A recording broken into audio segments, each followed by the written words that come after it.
সুপ্রিয় দর্শক, এবার শাকিব খানের সঙ্গে চরম খেপেছেন তার প্রথম স্ত্রী অপু বিশ্বাস।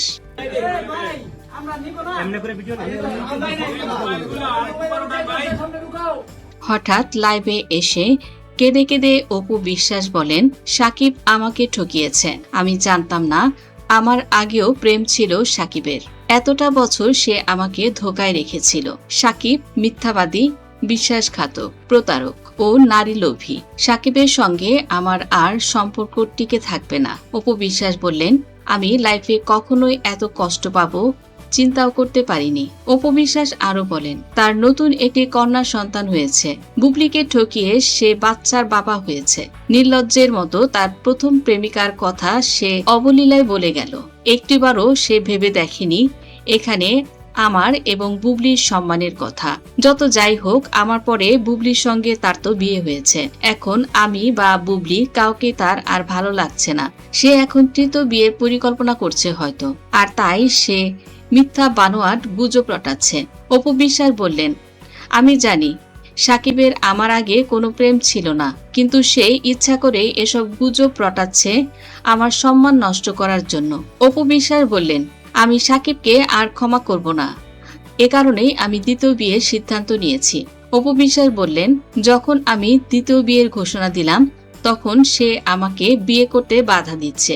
অপু বিশ্বাস গতকাল লাইভে এসেছেন। চোখে জল, গলায় কান্না, হাত কাঁপছে। তিনি সরাসরি বলছেন, শাকিব আমাকে দ্বিতীয় বিয়ে করতে বাধা দিচ্ছেন। কি বলছেন তিনি? হঠাৎ করে অপুর কি এমন হলো?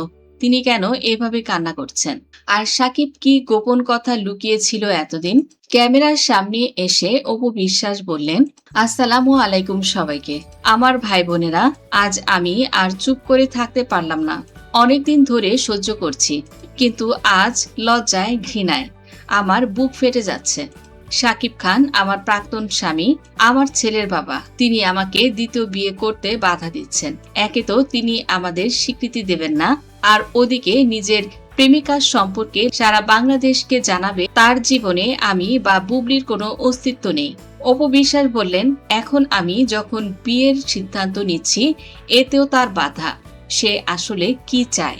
আমি তো এখন আর তার স্ত্রী নই। উনি বলছেন আমি বেঁচে থাকতে অপুকে আর কোনো পুরুষের সাথে দেখতে চাই না। আপনারা জানেন আমি কত কষ্ট করে এতদিন একা সংসার চালিয়েছি। সিনেমার শুটিং এ প্রেম, গোপন বিয়ে, তারপর সন্তান, সবকিছু ঝড়ের মতো এসেছিল। কিন্তু ডিভোর্সের পর আমি ভেবেছিলাম এবার শান্তিতে থাকবো, জয়কে মানুষ করব, নিজের ক্যারিয়ার নিয়ে এগোবো। কিন্তু না, শাকিব খানের ছায়া এখনো আমার জীবন থেকে সরেনি। আমি যখনই কোনো ভালো প্রস্তাব পাই, কোনো সম্মানিত মানুষের সাথে কথা বলি, হঠাৎ ওনার ফোন আসে। গত সপ্তাহে আমার একজন ব্যবসায়ী ভদ্রলোকের সাথে আমার পরিচয় হয়েছিল।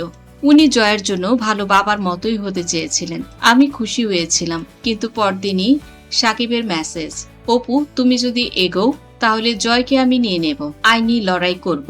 তুমি জানো আমার কত পাওয়ার, আমি কি করতে পারি। আমি তো মা, জয়কে হারাতে পারবো না। এদিকে নিজে আমাকে বিয়ে করতে দেবে না, ওদিকে বুবলির সঙ্গে একের পর এক বাচ্চা জন্ম দেবে, কথিত প্রেমিকাকে নিয়ে গল্প করবে। সাকিবকে আমি আমার জীবন থেকে এবার দূর করতে চাই, কারণ আমার আর কোনো উপায় নেই। সাকিব খানের স্ত্রী হিসেবে আমি যতদিন ছিলাম ততদিন উনি আমাকে ভালোবাসতেন। সাকিবের প্রেমিকা আমি, তার প্রথম স্ত্রী আমি।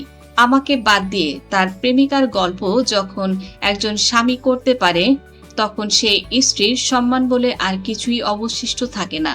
এ কারণেই আমি চাই না সাকিবকে আমার জীবনে পুনরায় ফিরিয়ে আনতে। অনেক হয়েছে। আমি ভেবেছিলাম যত যাই হোক, সাকিব যেহেতু ক্ষমা চেয়েছে, পুনরায় সংসার করতে চায়, ঠিক আছে, তাকে আমি বিয়ে করব। তাছাড়া সাকিবের বাবা মা, তারাও তো আমাকে অত্যন্ত স্নেহ করেন, ভালোবাসেন। তাদের মুখের দিকে তাকিয়ে আমি সবকিছু ভুলে গিয়েছিলাম। কিন্তু আসলে আমি যতই সহজ সরল চিন্তা করি না কেন, সাকিবের মনে আমি নেই। আমি এখন ভালোই বুঝতে পেরেছি। আমি চাই না সাকিবের হাতে খেলার পুতুল হয়ে থাকতে। সাকিব যা ইচ্ছা তাই করবে। নতুন নতুন নায়িকাদের সাথে ছবি তুলছেন, ছবি করছেন, আর আমাকে রেখে দিয়েছেন একা। আমি কোনো পুরুষের সঙ্গে মিশলে বা কথা বললে তার আর সহ্য হয় না। তখনই আমার বাড়িতে আসে, এসে আমার সঙ্গে ঝগড়াঝাটি করে। এমনকি সেদিন আমার গালে একটি চড়ও মেরেছে। আমি যখন বলেছি আমি দ্বিতীয় বিয়ে করব, এগুলো কি মেনে নেওয়া যায়? আপনারাই বলুন। আমি তো মানুষ, আমারও তো জীবন আছে, আমারও তো সুখ চাই। বয়স তো সবসময় একরকম থাকে না, কিন্তু আমার জীবনের যে সুন্দর সময়টা সেটা তো আসলে নষ্ট হয়ে যাচ্ছে। আমি দ্বিতীয় বিয়ে করলে কি হয়েছে? আমি কি অপরাধ করছি? আমার ভাই বোনেরা, আপনারা সবাই আমার পরিবার। আজ থেকে আমি লুকিয়ে থাকবো না। সাকিব যদি সত্যি আমাকে বিয়েতে বাধা দেয়, তাহলে আমি আইনের দ্বারস্থ হব, আমার ছেলের ভবিষ্যতের জন্য লড়বো।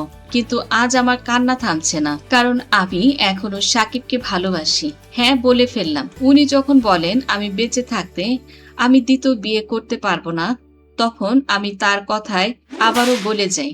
আমি তার কথায় পটে যেয়ে চিন্তা করি যে না থাক, যা হয়েছে হয়েছে, সবকিছু ভুলে ক্ষমা করে দিলাম সাকিবকে। কিন্তু এখন সাকিবের সেই সাক্ষাৎকারের পর আমার আর সাকিবের প্রতি কোনো রুচি নেই। এখন যদি আমি সাকিবকে ক্ষমা করে দেই, আপনারাই তো আমার ব্যক্তিত্ব নিয়ে প্রশ্ন তুলবেন। আমি কি সাকিবকে ক্ষমা করে দেব? পরক্ষণে আবার ভাবতে থাকি, তাহলে আমার জীবনটা কি এভাবেই চলবে? অপু বিশ্বাস তিনি সাকিব খানকে বলেন তার বিয়ে পুরোপুরি ঠিক হয়ে গেছে। খুব দ্রুতই তিনি বিয়ের পিঁড়িতে বসতে যাচ্ছেন। পারিবারিকভাবেই অপু বিশ্বাসের বিয়ের কথা চলছে। অপু বিশ্বাসের পুরো সম্মতি রয়েছে। এদিকে মায়ের বিয়ে কি মেনে নিতে পারবে আব্রাহাম খান জয়? এ প্রশ্নে নায়িকা অপু বিশ্বাস বললেন, আব্রাম তার বাবাকে অত্যন্ত ভালোবাসে। সে ভাবতেই পারেনি আমি কখনো বিয়ে করতে পারি। কোনো আঙ্কেল যদি এসে ওকে জড়িয়ে ধরে, ওকে এটা সেটা দিতে চায়, ওকে কেক খাইয়ে দিতে চায়, ও খুব বিরক্ত হয়।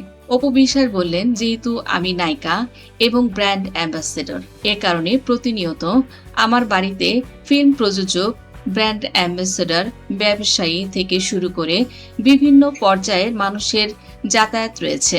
কিন্তু আব্রাম এদের কাউকেই পছন্দ করে না। আব্রাম অন্য কাউকে পছন্দ করে না, শুধু তার বাবাকেই পছন্দ করে। আমার পাশে কাউকে দেখলেই সে আমাকে জড়িয়ে ধরে, আমাকে টানতে টানতে অন্য রুমে নিয়ে যায়, আমাকে শাসন করে বলে, তুমি কেন এই লোকের সঙ্গে কথা বলো? আমি একে হেট করি, তুমি ওকে তাড়িয়ে দাও। অপু বিশ্বাস হাসতে হাসতে বলেন, আমার ছেলেটা ওর বাবার মতোই হয়েছে। এখন আমার দ্বিতীয় বিয়ের খবরে ওর বাবা যেভাবে উঠে পড়ে লেগেছে আমার বিয়ে বন্ধের জন্য, আমার সন্তানও ঠিক একই কাজ করে, প্রোটেক্ট করে রেখেছে। আমার বিয়ের কথা আব্রামকে শুনতেই পারবে না। কিন্তু যত যাই হোক, আমাকে আমার সন্তানকে বোঝাতে হবে। আব্রাম বড় হয়ে যাচ্ছে। এখন যদি আমি বিয়ে না করি, আর কবে করব? কিছুদিন পরে আব্রাম আমার বিয়ের কথা আরো বেশি মানতে পারবে না। এ কারণেই সবকিছু ভেবেচিন্তে সিদ্ধান্ত নিয়েছি, কারো কথা ভাবলে চলবে না। একসময় আব্রামও বিয়ে করবে, ও ওর বউকে নিয়ে ঠিকই এখানে সেখানে ঘুরে বেড়াবে। কিন্তু দিন শেষে আমার যখন বয়স হয়ে যাবে, আমার হাতেও কাজ থাকবে না, তখন আমি কি করব? তাই মূলত আমি এই সিদ্ধান্ত নিয়েছি, দ্বিতীয় বিয়ে আমার করা উচিত। অপু বিশ্বাস যে নিজের বিয়ে নিয়ে ভাবছেন, আপনাদের কি মনে হয়? অপু বিশ্বাসের কি এবার সংসারী হওয়া উচিত? অবশ্যই আপনাদের সুচিন্তিত মতামত কমেন্ট করে জানিয়ে দিন। ভিডিওটি ভালো লাগলে লাইক, কমেন্ট, শেয়ার করুন। ধন্যবাদ।